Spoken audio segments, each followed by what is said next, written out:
Assalamualaikum warahmatullahi wabarakatuh. Perkenalkan, nama saya Muhammad Muslim. Saya mahasiswa dari Universitas Dharma Andalas Padang, Sawahan, jurusan Teknik Mesin. Ini saya akan memaparkan sebuah materi di mata kuliah Manajemen dan Sistem Manufaktur.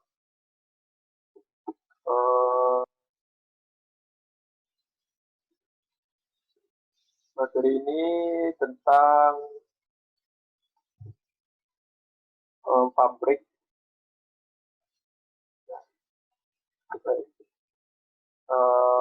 Selanjutnya kita akan membahas tentang pengertian pabrik atau industri.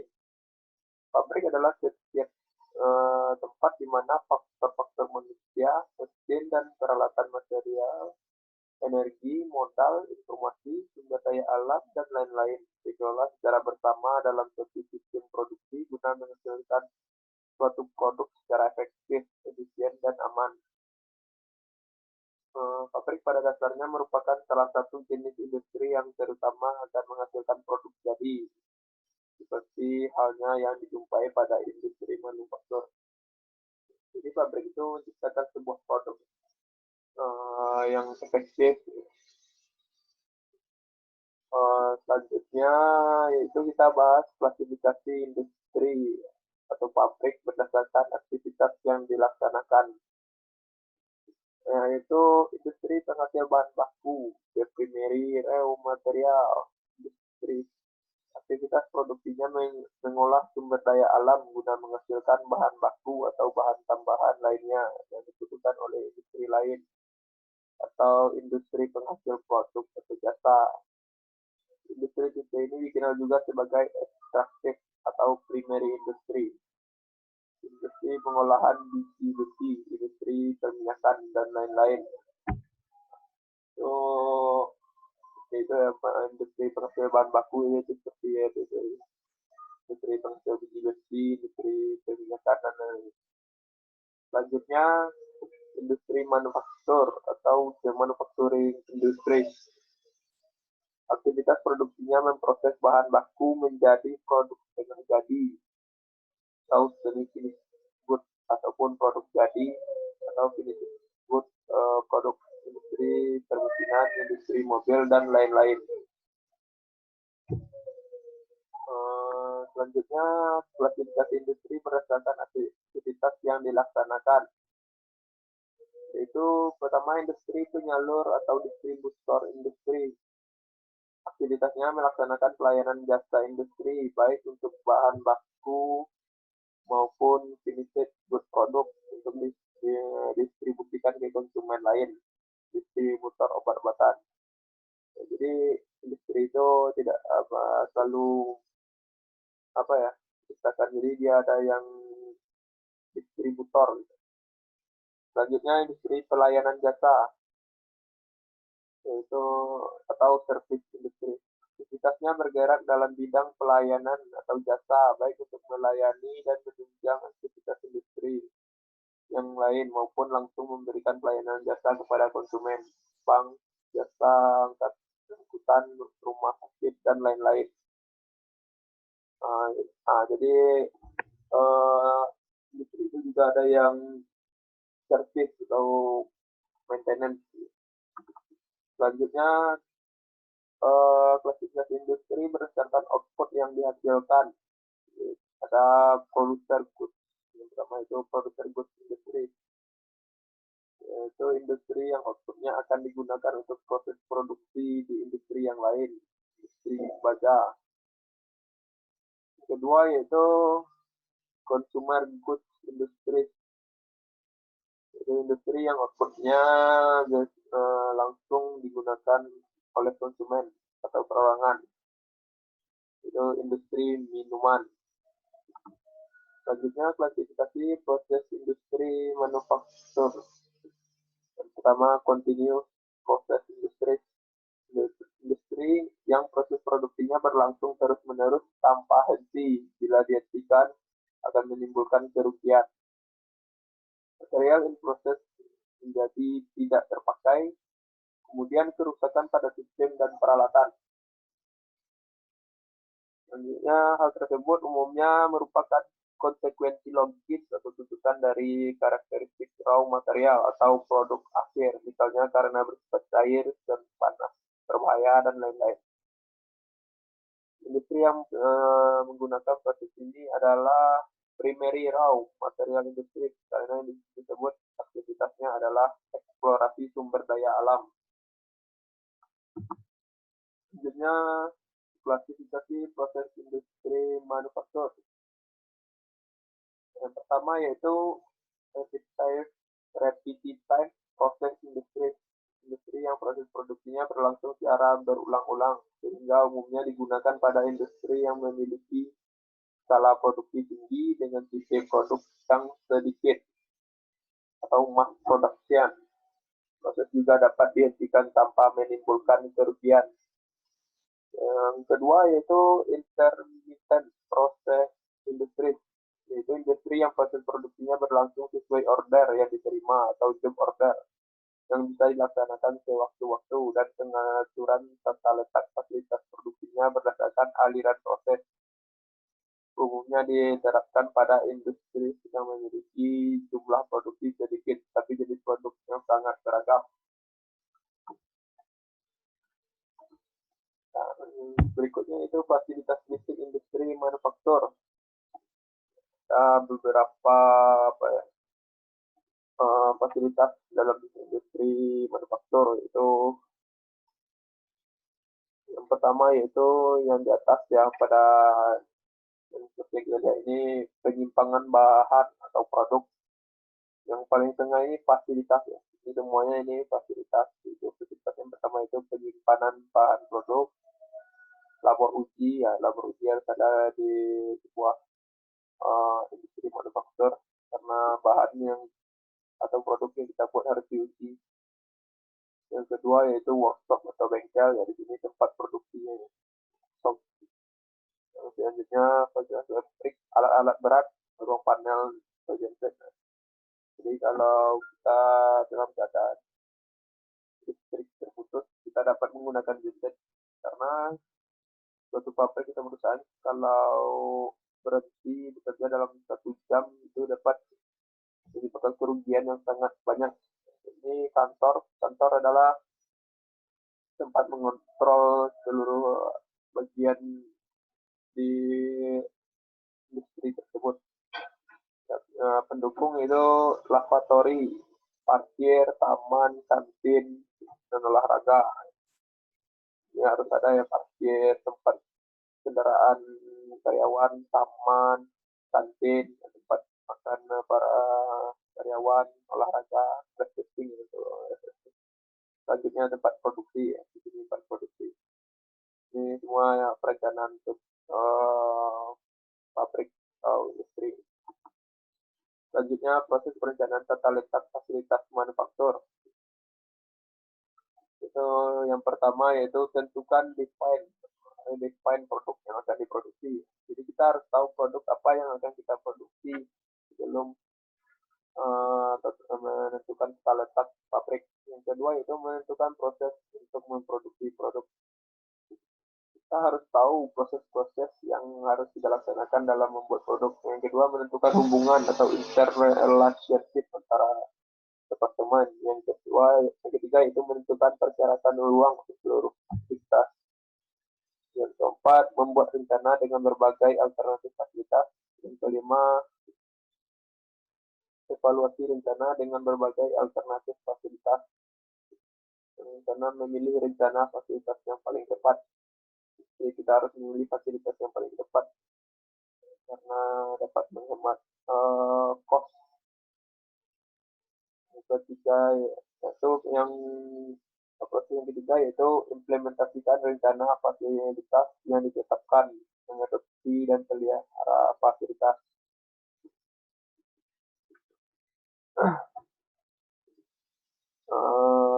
Selanjutnya yaitu pengertian tata letak atau layout fasilitas pabrik.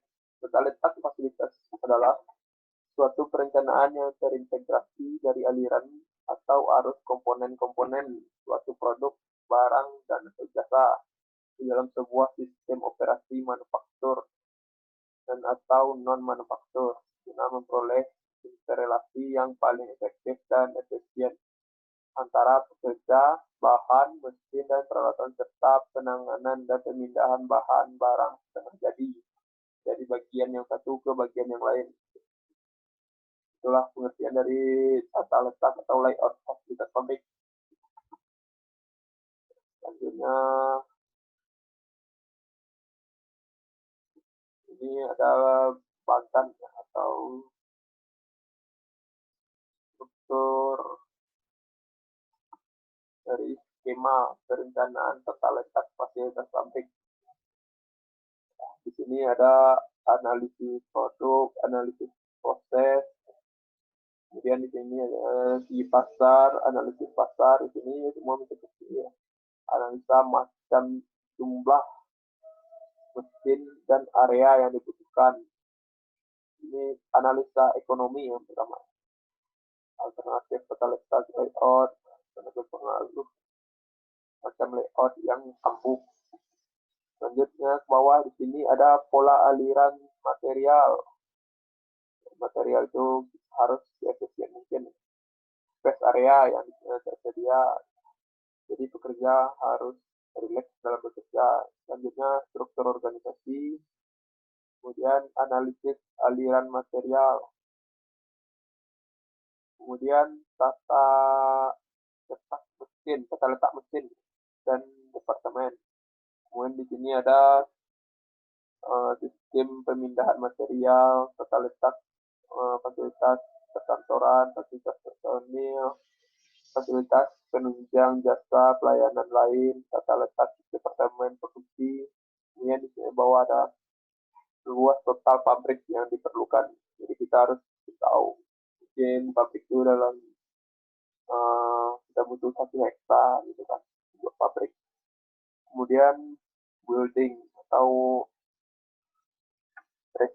requirement, kemudian building design, kemudian detail konstruksi bangunan. Kemudian selanjutnya jenis persoalan tata letak fasilitas pabrik. Persoalan ini timbul terkait tata letak tidak hanya pada perencanaan fasilitas baru. Yang lain yaitu perubahan rancangan produk, kemudian perluasan departemen, misal penambahan produksi komponen. Selanjutnya pengurangan departemen, selanjutnya penambahan produk baru, pemindahan departemen, penambahan departemen baru, peremajaan peralatan yang rusak, perubahan metode produksi, kebijakan, penurunan biaya. Kemudian selanjutnya tujuan perencanaan tata letak fasilitas pabrik. Tujuan umum yaitu bagaimana mengatur suatu daerah kerja, peralatan, dan perlengkapan sehingga dapat beroperasi secara ekonomis, aman, serta memuaskan, baik itu bagi pekerja maupun pelanggan. Tujuan khususnya yaitu menaikkan output produksi. Suatu tata letak yang baik akan memberikan keluaran output yang lebih besar dengan ongkos yang sama atau lebih sedikit. Manhorse yang lebih kecil dan atau mengurangi jam kerja mesin horse. Selanjutnya tujuan perencanaan tata letak fasilitas pabrik. Yang pertama yaitu mengurangi waktu tunggu atau delay. Mengatur keseimbangan antara waktu operasi produksi dan beban dari masing-masing departemen atau mesin secara terkoordinir dan terencana, baik akan dapat mengurangi waktu tunggu atau delay yang berlebihan. Selanjutnya mengurangi proses pemindahan bahan atau material handling. Untuk merubah bahan menjadi produk jadi, maka akan memerlukan aktivitas pemindahan atau movement. Jika sekurang-kurangnya 1 dari 3 elemen dasar sistem produksi, yaitu bahan baku, orang atau pekerja, atau mesin dan peralatan produksi. Bahan baku akan lebih sering dipindahkan dibandingkan dengan 2 elemen dasar produksi lainnya. Pada beberapa kasus, maka biaya untuk proses pemindahan bahan ini bisa mencapai 30% sampai 90%. Ini ini sangat berpengaruh pada apa ya, perancangan industri. Selanjutnya itu tujuan perencanaan tata letak fasilitas pabrik. Itu penghematan penggunaan areal untuk produksi, bidang dan servis. Jalan lintas, material yang menumpuk, jarak antara mesin-mesin yang berlebihan, dan lain-lain. Semuanya akan menambah area yang dibutuhkan untuk pabrik. Suatu perencanaan tata letak yang optimal akan mengatasi segala pemborosan pemakaian ruangan tersebut.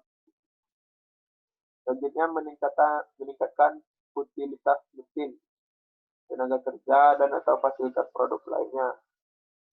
Faktor pemanfaatan mesin, tenaga kerja, dan lain-lain erat kaitannya dengan biaya produksi. Suatu tata letak yang terencana baik akan mengurangi investasi yang tidak perlu dalam hal penggunaan dan pemeliharaan mesin dan atau fasilitas produksi lainnya. Selanjutnya, tujuan perencanaan tata letak fasilitas atau pabrik. Yang pertama yaitu mengurangi inventory in process. Sistem produksi pada dasarnya menghendaki sedapat mungkin bahan baku untuk berpindah dari satu operasi langsung ke operasi berikutnya dengan cepat dan berusaha mengurangi bertumpuknya bahan setengah jadi. Selanjutnya, proses manufacturing yang lebih singkat dengan memperpendek jarak antara operasi satu dengan operasi yang lain dan mengurangi bahan yang menunggu serta storage yang tidak diperlukan. Maka waktu yang diperlukan dari bahan baku untuk berpindah dari satu tempat ke tempat yang lainnya dalam pabrik akan bisa diperpendek sehingga secara total waktu produksi akan dapat pula diperpendek. Kemudian mengurangi risiko bagi kesehatan dan keselamatan kerja dari operator ini lebih pada ketiga. Perencanaan tata letak fasilitas pabrik ditujukan untuk membuat suasana kerja nyaman dan aman bagi pekerja di dalamnya. Hal yang bisa dianggap membahayakan bagi kesehatan dan keselamatan kerja dari operator harus dihindari. Selanjutnya, memperbaiki moral dan kepuasan kerja. Perencanaan tata letak fasilitas pabrik yang baik akan menciptakan suasana lingkungan kerja yang menyenangkan sehingga moral dan kepuasan kerja akan dapat lebih ditingkatkan. Hasil positif dari kondisi ini tentu saja berupa performansi kerja yang lebih baik dan menjurus ke arah peningkatan produktivitas kerja. Selanjutnya, mempermudah aktivitas supervisi tata letak fasilitas pabrik yang baik akan mempermudah aktivitas supervisi. Misal, dengan meletakkan kantor ruangan di atas, maka seorang supervisor dapat mudah mengamati segala aktivitas yang sedang berlangsung di area kerja di bawah pengawasan dan tanggung jawabnya. Selanjutnya, mengurangi kemacetan dan kesimpang siuran. Material yang menunggu gerakan pemindahan yang tidak perlu serta banyaknya perpotongan atau intersection dari lintasan yang ada akan menyebabkan kesimpangan siuran yang akhirnya akan membawa ke arah kemacetan aliran produksi.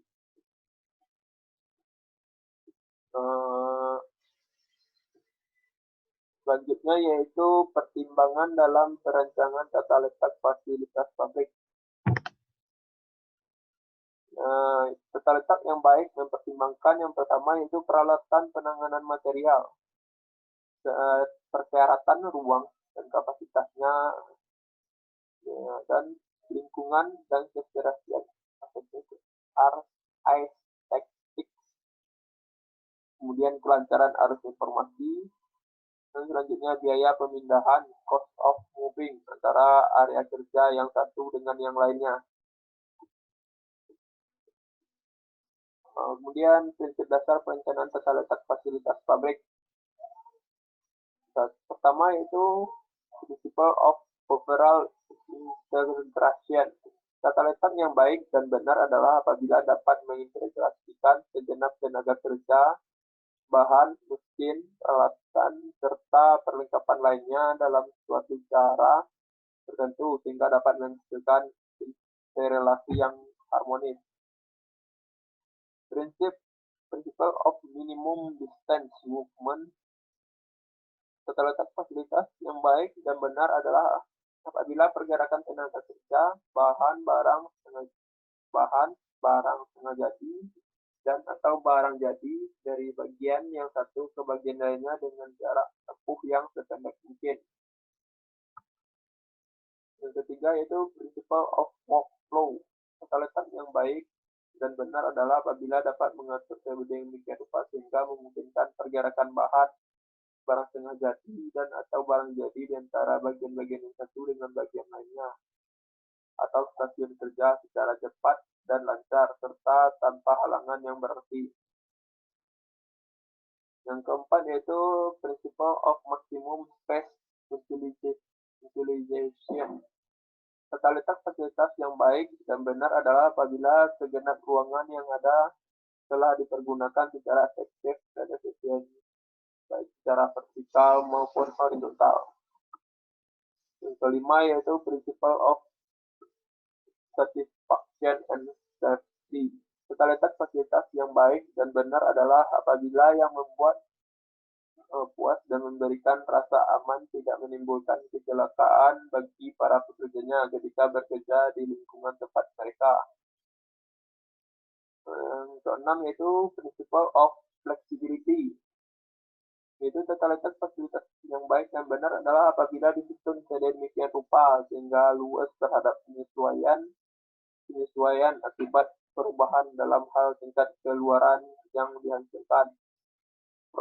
Proses operasi yang baru dan lain sebagainya yang dapat meminimalisasikan biaya operasi produksi.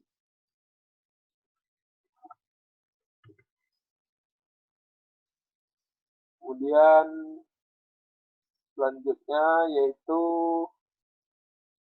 beberapa elemen dasar dalam perencanaan tata letak fasilitas pabrik.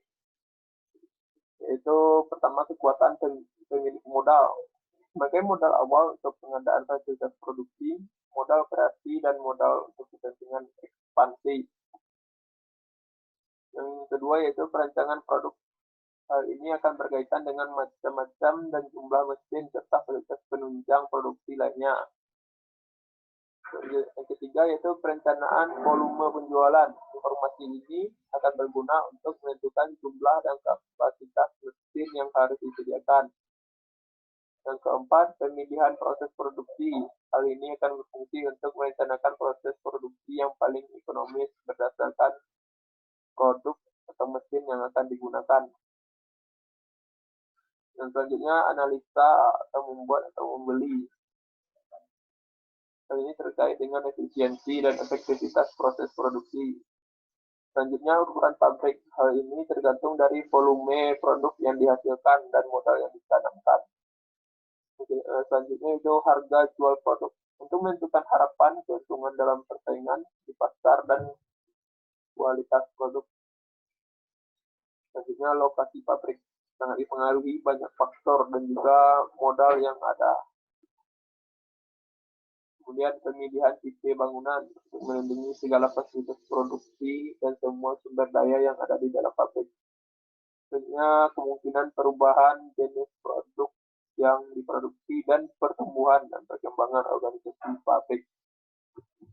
Mungkin hanya itu pemaparan materi saya untuk di video kali ini. Ya, mungkin saran saya dalam kondisi puasa ya. Semoga penonton semua sehat, terhindar dari wabah yang sama-sama kita perangi saat ini. Jangan lupa like, comment, dan subscribe.